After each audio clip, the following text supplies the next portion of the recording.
us. Okay, kindly pick your number. We all pray for all our kapatid sa Cebu. I hope you all recover well.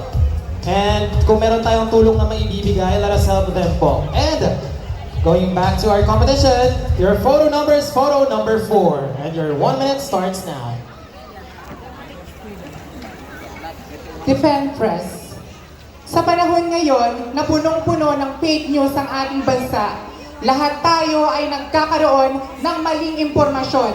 Bilang isang barangay kagawad sa aming barangay at bilang isang ina ng aking isang taong gulang na anak na nanonood ngayon, ako po ay hindi sumasang-ayon sa fake news sapagkat naniniwala ko na ang fake news ang pinakapangit at salot na pangyayari sa ating bansa. Nang dahil dito, nagkakaroon tayo ng hindi pagkapantay-pantay. Kailangan nating mahalin ang ating sariling kapakanan at higit sa lahat, ipaglaban ang katotohanan sa ating bansa. Tulad na lamang ng nangyari sa ating mahal na congressman na si Odi Tariela na ang fake news ay kumakalat, ngunit bumabangon para sa ating bayan. Itigil ang fake news, ipaglaban ang tunay na balita para sa bansang Pilipinas. Marami pong salamat.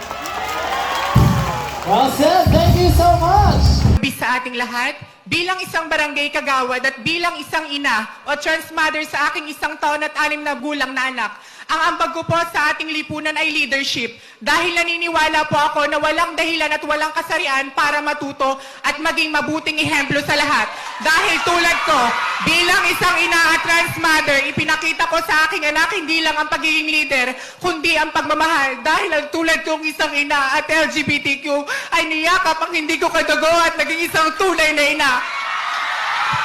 Kugaawo, siklo dawan, sasme sa tao estipuruan pakayabyan, katutubong lingwahe ng tao buwid sa lalawigan ng Occidental Mindoro, na ang ibig sabihin, bilang isang reyna, dala ko ang pag-asa at pagkakaisa ng bawat mamamayang Mindoreño.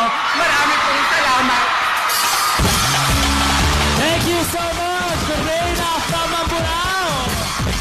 What a year! Occidental Mindoro 2025.